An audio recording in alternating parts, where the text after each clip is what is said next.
Esto es Por Ahí Vamos, podcast que aborda personajes y hechos de la historia y la cultura cubanas, rescatando pasajes y anécdotas menos conocidos. Es un espacio que ofrece la emisora Radio Reloj, único canal de información continua del mundo, para disfrutar de sucesos curiosos de los que poco se habla.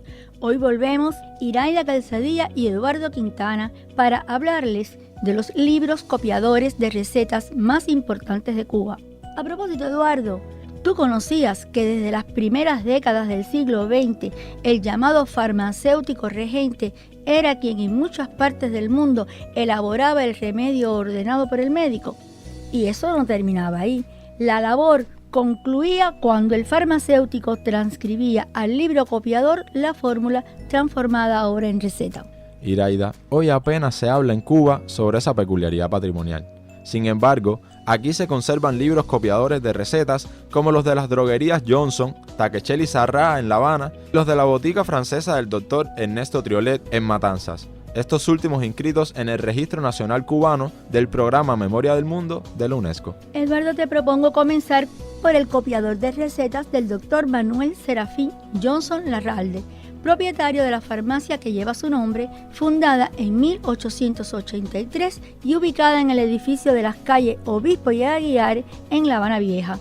Vamos, que para ubicarla más contemporáneamente es hoy lo que se conoce como el Museo de la Farmacia. Este edificio es bastante peculiar y significativo ahí en la calle Obispo, y ese copiador del que hablas fue escrito de puño y letra por el Dr. Johnson, y es un libro que mide 32 centímetros de largo por 23 centímetros de ancho y contiene 300 páginas. Puedo ofrecer más datos interesantes. Conserva 1870 recetas escritas en los primeros meses del año 1919. Yo realmente quedo muy impresionada por tanta minuciosidad. Cada página se divide en 7 columnas con el número de las recetas, el nombre del facultativo, el nombre del cliente, los pormenores, cantidades, el uso y el valor, todas transcritas por el Dr. Manuel Johnson. Lamentablemente, el 14 de marzo de 2006 se produjo un incendio de grandes proporciones en la farmacia y, aunque no hubo fallecidos, sí se perdieron objetos de gran importancia para la historia de la farmacia nacional. Este copiador es uno de los libros que por suerte quedó ileso, pero de eso hablaremos más adelante. El tema de los libros copiadores de recetas data de mucho tiempo. La legislación histórica de España, ya en 1860, establecía que los farmacéuticos estaban obligados a habitar en su establecimiento, dirigir personalmente las operaciones del laboratorio, despachar por sí mismo o bajo su inmediata responsabilidad los medicamentos y las recetas y guardar en su poder la llave del armario de las sustancias venenosas. A eso que dices hay que añadir que las recetas ratificadas se quedaban en poder del farmacéutico y de las demás debía llevar un libro copiador o registro diario que exhibía cuando era requerido por autoridades competentes. 62 años después, en 1922, España también establecía que en el libro copiador o registro de las recetas se transcribiera toda la orden facultativa, igual a como estaba redactada, con el nombre del médico que firmaba, y el libro estaría foliado y sellado. Y muy importante, quedaba terminantemente prohibido emplear rótulos, signos o palabras convenidas que ocultaran la composición del medicamento, así como escribir únicamente el número de orden de la fórmula. Vaya requisitos.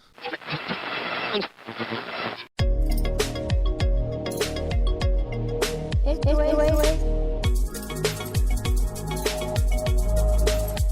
Por Ahí Vamos. Casi siempre se habla elípticamente de la droguería Johnson, sin explicar mucho más que su carácter de museo, y eso ha traído como consecuencia que no pocas personas crean que la farmacia habanera pertenecía a un norteamericano. Nada más alejado de la realidad. El doctor Manuel Serafín Johnson Larralde fue un matancero que quedó huérfano a los 6 años y estuvo al amparo de la familia materna. No sin necesidades económicas, matriculó en 1874 en la Facultad de Farmacia de la Real Universidad de La Habana, de donde se doctoró en 1883.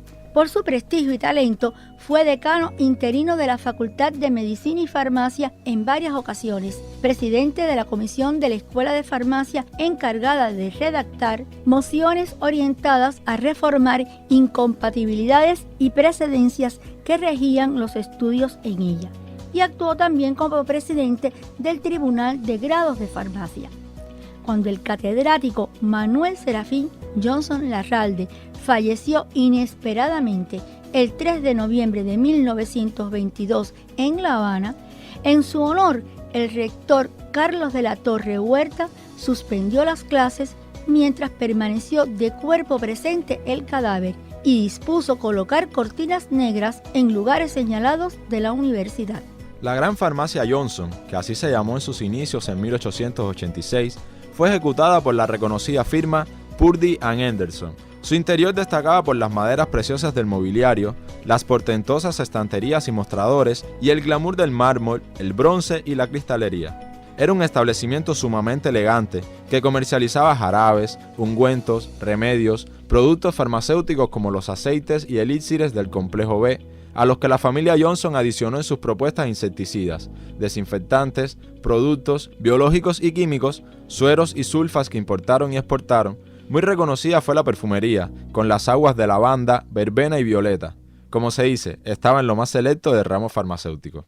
El hoy Museo de Farmacia enfrentó un incendio de grandes proporciones en la tarde del 14 de marzo del 2006, como decíamos antes, y estas llamas perjudicaron la edificación y destrozaron gran parte del patrimonio histórico y artístico del inmueble, como las estanterías, mostradores, la fachada, objetos de porcelana y cristal y utensilios de laboratorio, a pesar de los esfuerzos de los bomberos y el cuerpo de rescate y salvamento, que sofocaron las llamas. Entre los recuperados estuvieron el libro de recetas, los frascos de botica, los morteros de bronce y pomos, cual símbolos eternos de la farmacia antigua cubana.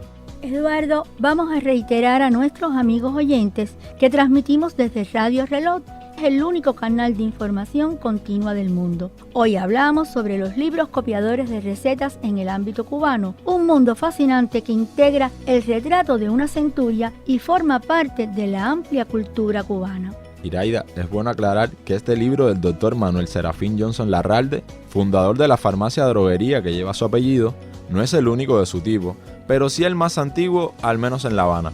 También se conservan otros 4 copiadores de recetas en la farmacia Taquechel y la de Sarrá, y, según investigaciones históricas, había más de 200 volúmenes, pero se pudieron restaurar solo estos 5. Fundada en 1898 por Francisco Taquechel, la farmacia que lleva su apellido fue famosa por sus productos y precios razonables y hoy funciona como farmacia museo con colecciones de envases cerámicos, morteros, microscopios, aparatos de medición, libros de recetas y cajas de madera policromada. A su vez, José Sarrá, a principios del siglo XX, erigió el establecimiento de su tipo más grande de Cuba. Y hay un dato muy interesante, según el historiador Guillermo García, en el libro Los propietarios en Cuba en 1958, pues él declara que el establecimiento fue el mayor del mundo en su momento.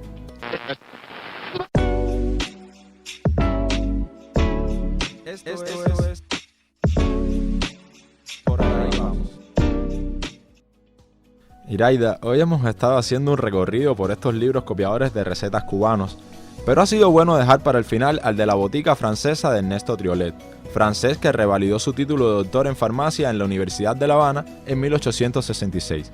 Es imposible dejar en el olvido al ahora Museo Farmacéutico de Matanzas, institución que mereció el certificado que acredita su fondo documental Libros de Asentamiento de Recetas como inscrito en el Registro Nacional Cubano del Programa Memoria del Mundo de la UNESCO.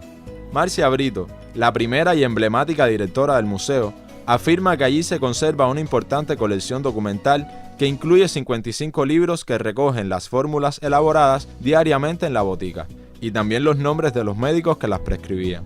Y en espectacular descubrimiento, ellos dan cuenta que los productos vendidos con más frecuencia eran el jarabe simple de hormigas, café compuesto, agua de azahar, vino aromático de quina, solución de bromuro de sodio, aceite de alacranes, bálsamo tranquilo, tintura de benjuí, extracto fluido de belladona y la crema de miel rosada. Son tan minuciosos estos documentos de la botica francesa en Matanzas que se conoce que entre los años 1882 y 1900 fueron elaboradas más de 212.000 fórmulas con diversas plantas medicinales, entre las que sobresalieron la manzanilla, naranja, hierba santa, romero, rosas, comino, nuez moscada, lúpulo, belladona y canela. Y hay particularidades como la de los precios, por ejemplo. En los libros copiadores de recetas aparecen fórmulas como las del cocimiento de linaza y raíz de altea, la tintura de mirra y el borato de sosa, que se ofrecían por $1. En tanto, el vino de Jerez, el extracto blanco de quina, la infusión de canela y el coñac añejo costaban $1.20. Mientras la tintura de nuez, el elixir Garcés y el jarabe de naranja valían 60 centavos. Otros datos interesantes adornan a la botica francesa, espléndido edificio concebido para albergar piezas únicas como el farol que indicaba que los lunes la farmacia estaba de guardia y se colocó al lado de la primera puerta. Puede decirse que el buen gusto y la calidad de los productos iban de la mano en este centro de hermosos muebles, envases de porcelana y cristal y de exquisito diseño e impresión en muchas de sus etiquetas. Eduardo, ahora sí nos despedimos del interesante acercamiento a los libros copiadores de recetas. Pero antes, alertamos a nuestros oyentes que en esta era de informatización ya se trabaja en herramientas de reconocimiento visual para entender las muchas veces imposibles letras de los médicos a partir de un modelo de inteligencia artificial. Pero ya ese es otro tema. Así es. Por ahora les digo que hemos estado con ustedes en el podcast Por Ahí Vamos, un espacio que les ofrece la emisora Radio Reloj desde su sede en la Rampa Habanera, en el corazón del Vedado, Cuba. Estuvimos hablándoles de los libros copiadores de recetas de las antiguas y emblemáticas droguerías Johnson, Taquechel y Sarrá en La Habana y los de la botica francesa en Matanzas. Esta historia contó con guión de Iraida Calzadilla Rodríguez, realización de Eduardo Quintana Limonta y apoyatura de Ariel González Calzada. Pronto estaremos con ustedes con una nueva propuesta para desempolvar la singularidad de los acontecimientos y rescatar las microhistorias que también conforman el patrimonio cultural de la nación. Aquí, desde la emisora cubana Radio Reloj, Por Ahí Vamos.